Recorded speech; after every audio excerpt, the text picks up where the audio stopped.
Bonsoir, et là mon abino boso bozili ba kwa kulanda basanga na bino bolingaka mingi babengi ngonga beti ya mokolo ya mardi 16 juillet 2024 si maman ngonga mokie nde bozui bolai bo basanga. Tofonga la basanga na bino sécurité pour la koloba était vice-premier ministre, ministre intérieur, sécurité, décentralisation, paix, affaires coutumières. Jacquemin Chabani Luko ayambaki ba force vive ya Goma kuna na province ya Nord Kivu wapi basolola kina likambo Italie kimia na eteni wana ya mboka bona na commentaire Simanaye kokoma na aéroport international ya Goma vice-premier ministre ministre intérieur sécurité décentralisation paix affaires coutumières Jacquemin Chabani atenda kimbala moko na gouvernorat ya Nord Kivu wapi Azaraki accompagné na Moindo Nzangi, ministre d'État en charge du développement, Sami Adoubango, vice-ministre de la Défense nationale, et Maminze Geja Baptiste, vice-ministre de l'Affaires coutumières. Vice-premier ministre, Jacquemin Chabani a Saraki Lolenge Moko, Nabutembo Tango Azaraki na Masolo Kuna, Awape na Goma, a accordaki audience de la force vive ya ville ya Goma, ba élus nationaux et provinciaux. Ba confession religieuse, ba organisation féminine, ba structure baza intercommunautaire, ou ezali ko sangisa ba communauté ethnique nyonso ya Nord Kivu, et société civile. Si makosa la réunion à huis clos na ba autorité militaire ya province ya Nord Kivu, bongo, chaque délégation est présentée qui liboso ya chef ya sécurité nationale, ba problématique sécuritaire ou ezali ko rédier na ville Kotanga bongo, kidnapping. Assassinat, bobo ya bamoto kotambola après 18h. Criminalité, peu d'incursion nocturne oyo ezali ko salema na minduki. Simana ye koyoka bango na bokebi nyonso patron ya ministère ya intérieur Jacquemin Chabani a pesi bango ba orientation na oyo etali ba mesure sécuritaire ya sika oyo ezali biyanu ya mituna na bango. Ngonga ebeti. Sima ya délégation ya ba force vive ya Goma pour la province ya Nord Kivu kokutana na vice-premier ministre ya intérieur et sécurité Jacquemin Chabani na bobimina bango ba beta kingonga boyi.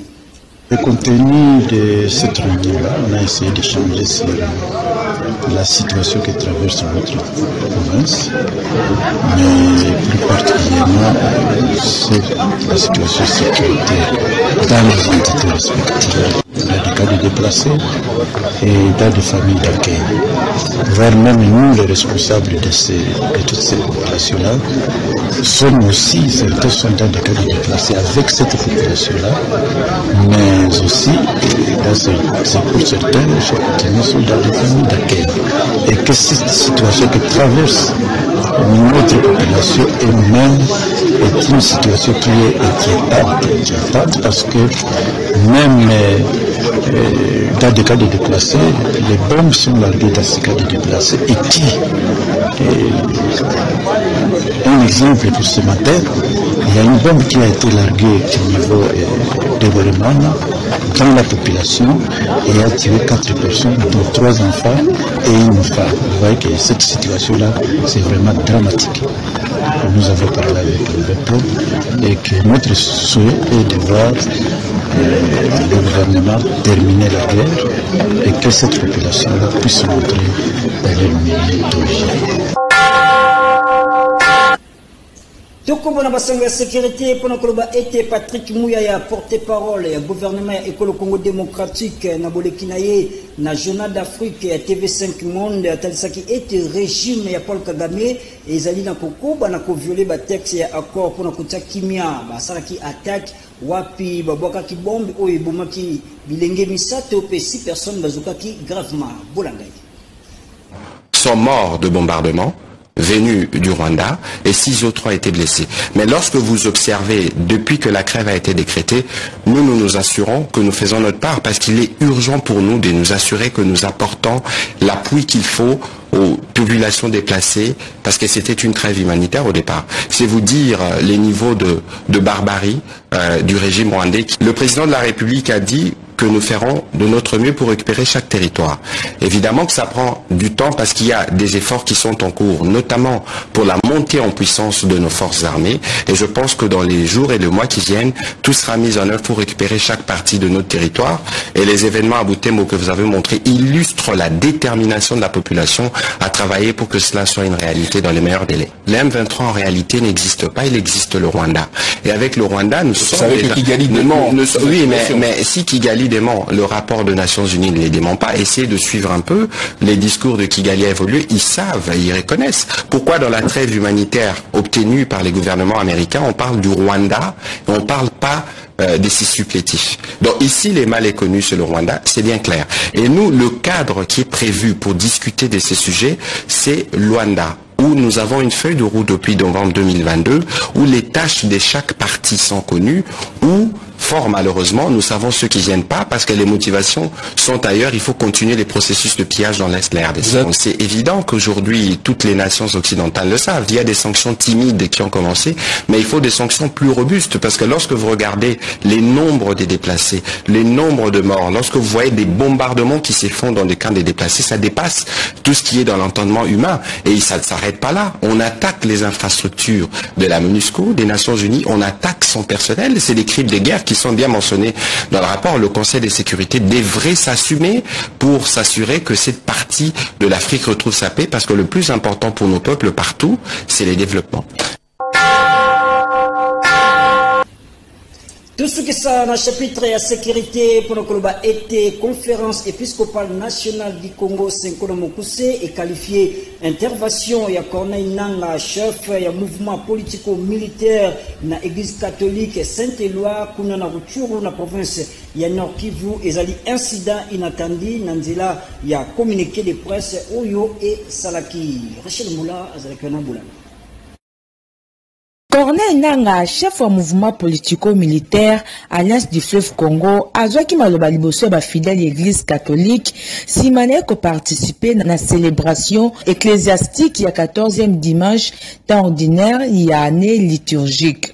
Pour la Senko, conférence épiscopale nationale et lobby pour la boleki ya Corneille Nanga na église paroissiale ya Rutshuru ezali incident inattendu. Ezali mosika ya koloba ete azali la soutien ya église catholique na rébellion na ndenge ezali koloba na bato ya mitema mabe. Jokande ezalaki surprise ya makasi oyo ezelamaki te na ngambo ya prêtre na contexte nyonso tokoki ko imaginer wana ekomami na ngambo ya Senko.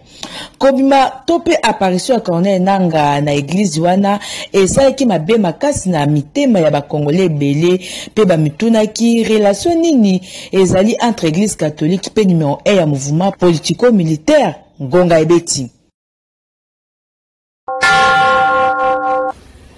Nangambo ya justice, Sengeli Bosimba était parquet général pour la cour de cassation et Denisaki, artiste musicien, Antoine Agepa, Aïbani Mingi na Kombo, ya Kofi Olomide, Mokolo ya lundi 15 juillet 2024, Kolamisama ba propos na ye na émission de panier na RTNC, Oyo Aslobaki, Mokolo ya samedi 6 juillet 2024, Kassiye, Azalaki représenté et pas ya avocat na ye na Kombo, ya Rifin Luko. Voilà la commentaire. Ezalaki na communiqué moko o ezaki publié uta mokolo ya lundi 15 juillet 2024 ko ruta epa ya ministre d'État, ministre ya justice pe garde de sceaux Constant Mutamba. Wapi na kati ya communiqué azalaki ko yebisa ba imboka ete ezali na dossier pénal moko te o efongwami na charge ya artiste et musicien Kofi Olomide par rapport à l'émission oyo asalaki na lepane mokolo ya samedi 6 juillet 2024. Lolenge moko pe ezali na mandat ya fui moko te oyo etindamaki. Artiste et musicien Kofi Olomide azali libre, azali na possibilité ya kosala ba mouvement nyonso ezala na kati ya mboka pe libanda ya mboka. Communiqué o eselimaki mokolo ya lundi 15 juillet 2024 etiami mokolo to na cabinet ya ministre ya justice pe garde de sceaux Ngonga Ebeti. Kaka na oyo etali basango ya justice mingi penza likambo ya artiste musicien Antoine Agepa Kofi Olomide nde ndako na ye ezalaki perquisitionné wapi moi des ordres et salemaki bola na commentaire ya Mija Aloa. Azela Maki na parquet général prêt à cour de cassation Mokola lundi 15 juillet 2024. Artiste et musicien Koffi Olomide a quitté Kassi Azalaki représenté et pas avocat na Rifin Lokwa oya yaki pe na ba preuve d'absence ya client na ye wapi client na ye azali na Afrique du Sud oyo azalaki invité pour un spectacle moko musical. Kassi audition eselema quitté Yakobe Zali était patron à orchestre quartier latin azalaki invité na parquet près à cour de cassation pour la propos oya lobaki pour la guerre à Est na émission Le Panier Mokola samedi 6 juillet 2024 na RTNC. Kasika Kamokola lundi alors que l'avocat y a artiste musicien Koffi Olomide bazaki na parquet mais la police équité qui na ndaku ya Koffi pour na fui boyokaye ndenge ya Betseki Ngonga. Je pense que là où il n'est pas content de ce qui est arrivé. Je pense même que l'autorité qui a demandé à ses agents de faire une descente chez moi a de regrets en ce moment, je pense, humainement. Pour le reste, moi je suis confiant, j'aime mon pays et je serais fier de pouvoir dire devant des caméras du monde entier, Congo libre, Congo de la liberté. C'est pas ça la liberté. Ou nous sommes un pays de liberté, d'expression, de penser, d'entreprendre, ou nous ne le sommes pas. Moi, mon combat, il est là. Pour ce qui m'est arrivé, je fais confiance à la justice de mon pays. Je sais que ces gens qui se sont comportés indignement, je ne suis sûr que ce n'est pas ce qu'on leur a dit de faire. J'attends qu'ils soient sanctionnés par la justice et rien d'autre. Déjà, il y a mon chauffeur qui est dans le coma. Comment est-ce que mon moral peut être?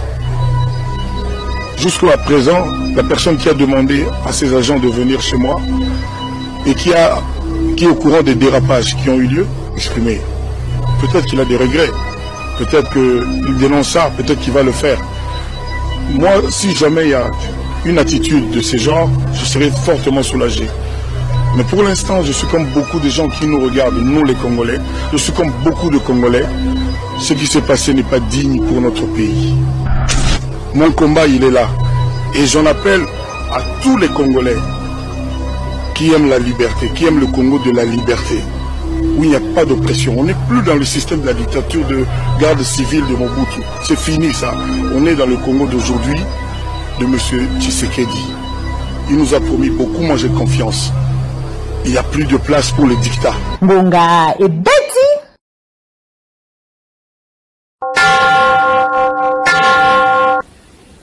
Nabasanga mususu esengeli bosimba ete délégation ya ba mama membre ya association des épouses de militaires IM na mokuse pe ba mama membre ya association des épouses de policiers pour le développement AEPD na mokuse ba kinaki kukutana na chef d'état-major général Christian Chiwewe pour na kotalisa na ete ezali na mama moko oyo azali kotambola na kombo ya ba association na bango pour na ko récolter ba fonds bola. Biso tokokutana na mokonzi ya Mapinga parce que toza lésé. Biso tozali l'association ya pasi ya ba militaire na ya ba policier. En sigle toza na IM et AEPD. Toza lésé pourquoi il y a une maman qui se présente partout na ba bailleur de fonds, na ba ministère qui yende aza présidente ya pasi ya ba militaire na ya ba policier. Alors ce tolobi toboyi baje wana tolingi amote biso tozali ba représentant légal biso muto kopesa enzela ce qui a l'université à Likambo a engagé que ce soit l'armée que ce soit la police il faut demander autorisation par na biso tokomaki mais maman wana a résisté alors to estima ki bon to ya tokutana na mokonzi ya Mapinga tokutana pe na mokonzi ya la police to solana bango te bisa bango nde bakonzi na biso bango nde ba saisir maman wana na ba instance nyonso o ezali te koyeko bisa maman wana akende ko représenter biso te nulle part alors to bendi matoi na basi ya ba policier na ya ba militaire nyonso moi si nyonso o ya ko s'engager na association AEMP à cause de la sanctionner na association na biso ya basi ba militaire na basi ya ba policier ngai na yeki moko responsable ya ba mama nyonso ezala na armée ezala na police ezala na d'église. Alors nous devons remettre de l'ordre. pour remettre bien en ordre le statut en République. Donc, dans le statut, demain ou soit après-demain, il y aura une délégation, conseil juridique, responsable de la communication en armée, pour qu'il y ait la Premier ministre, Maman Abisso, pour que ce soit là, et puis ça y est, ma soit là, il y a que statut et lobby, pour que Maman ait rendez-vous dans les gens et familles. Toko bana basama na biso pona koloba ete Jean Mutombo, président ya association des chauffeurs du Congo ASECO namukuse a betisingonga na njela ya alo kolandisama maloba ya commissaire provincial ville ya Kinshasa mingi penza ya la police Blaise Kilimbalimba oyo ayibisi na ba chauffeur ete esengeli na bango kokata musala à partir ya 22h pona ko mi batela bolanda yi azalaki na alo ya Misha Alua.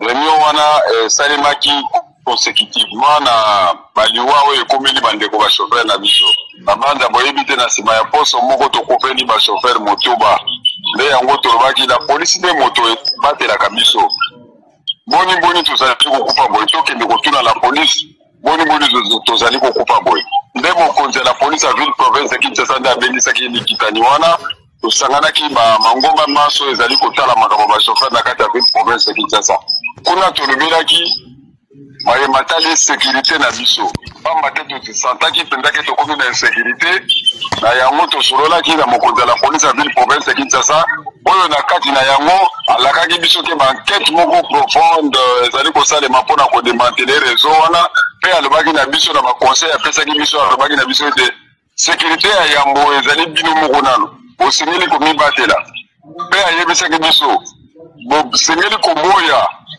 boni yo oyo yebite akwe kana kati ya mutuka asombi shi apesi yo asombi eloko apesi yo asombi masanga apesi yo alors que peut-être biloko wana ezali drogué toboya oyo tobengi na lopoto ba donation moto akokopesa biloko te soko yebi ete poko akolia yango nde na yango ya kopesa biso so likanisa lobi ete mpona komibatela esu malamu po évite bataxi kosala mosala taxi de nuit parce que na butu sécurité ezali un peu réduit plutôt réduite mais na moi c'est vrai que makambo ça manamo mais kozala mingi te par rapport ya butu nde ayako espèce ya biso proposition ya kosukisa mosala au plus tard 22h nde na yango tozali kosenga na ba chauffeur makoka bokolanda mitindo oyo mokonzi ya la police ya ville province ya Kinshasa alobi na biso bakambi na bango tolobi pamba te kolekisa ngonga ya kosala ezali sécurité te sécurité ezali yo moko dans un premier temps oyebaki ngai nazali kosala mosala wana sengeli komibatela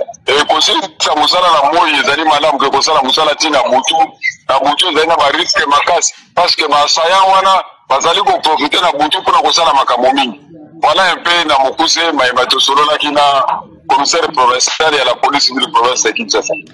Sikoyo pona ba chauffeur oyo balingaka mingi kobima kaka na butu na moyo mona bazana temps repos na butu ndi babandi musala est-ce que mesure oyo bako supporter yango? Moi je pense que na kuti koloba boyete sécurité na yo ezali dans un premier temps yo moko soko bango bakolinga ko supporter yango te baassume ba conséquences oyo koyela bango na butu mais lokola police ezali mpona kobatela biso mpe tozali na posa na bomoi ngana banzi ete moto azali na posa na bomoi esengeli ya mibatela ye moko. Toko bwana basango na biso pona koloba ete ba pêcheur na bateki mbisi na Kinkole wana tozomi bongo na commune ya Ntsele bazali kosenga makasi tope na mbulamatari asali na bango ba chambre froide publique pa bate bisika ya kobomba biloko na bango ezalite lili maleka abetimwabo. Likolo ya kozala bomengo nyonso ya mabele moya kotanga yango ezali te Congo démocratique ezali lisusu na ebale monene oyo etona mbisi ya ndenge na ndenge tozwami awa na fleuve Congo mingi penza na libongo ya Kinkole na commune ya Ntsele sika wapi ba pêcheur balobaka mbisi oyo ezali mosala na bango pona koleisa mabota pe baimboka awa ba pêcheur na bateki mbisi bazali kolela mingi likambo ya kobomba mbisi na sika ya malamu mbisi ezali ebele na marché pe na talo moke kasi basombi bazali te boyoka ndenge babetisi ngonga. C'est ici que les pirogues accostent pour vendre le poisson. Venez acheter, ce n'est pas si cher. Nous avons un prix tellement abordable. Nous avons beaucoup de poissons. Venez acheter du poisson à bon prix. J'en mangeais le poisson de Kinkole parce que c'est frais. Pasi mingi mbisi ebele ezotula nsima nango esika ya kobomba ezali te yango bazali kosenga na tata mokonzi ekolo asalela bango chambre froide publique oyo ekosunga bango pona kobomba mbisi malamu ata tango molai boyoka moteki moko lisusu ndenge abetisi ngonga. Papa président soki biso na ville ya Kinshasa tira biso chambre froide. Nous demandons au président de la République de nous doter d'une chambre froide publique. Na commune ya Sele esika mbotama ya pêche ezali toza na chambre froide te ya l'État. Une bonne chambre froide nous permettra de conserver une grande quantité de poissons qu'on pourra même exporter. Yamalamu ezalete tata mokonzi ekolo Félix Antoine Tshisekedi asalelaki bango don ya bisaleli pe ba produit mingi ya pêche ngonga ibeti. Tout ce que ça basango na biso na avis de recherche oyo bolanga. Augustin Bokoko Elei, directeur na INBTP, Fidel Baoussa Mayolo, agent ADGM chargé à l'opération, na commune Yangaba, Junior Bokoko Batunga, Sylvie Lonjoka, infirmière na poste de santé à Itaga na Kinshasa, bazali ko informé public était papa, peine de Konabango na komo ya Jean-Pierre Lonjoka, wazali ressortissant à localité ya Bokoko, secteur ya Boali, territoire ya Ingende na province ya Équateur, agent na ministère du développement rural na Kinshasa. Avant d'aka na avenue Mabwani numéro 11A na quartier Matadi direction Ndingi, station Engen na kati ancien complexe scolaire Mafuala wana tozom na commune ya Bumbu. Mosika te na wenza selembao ete monsieur Pierre Lonjoka abunga ki uta mokolo ya vendredi 18 juillet 2024 na bangonga ya 5h du matin kino ya moya lelo azali komona na te esengeli koyeba ete papa Lonjoka Pierre azali na mwa perte ya mémoire yango libota na ye ezali kosenga na moto nyonso ya motema ya malamu oyo komona papa Jean-Pierre Lonjoka amema ye na ba adresse oyo epesami to pe akende na poste ya la police to pe lisusu abenga na ba numéro oyo 089 93 48 778 ngonga ebeti.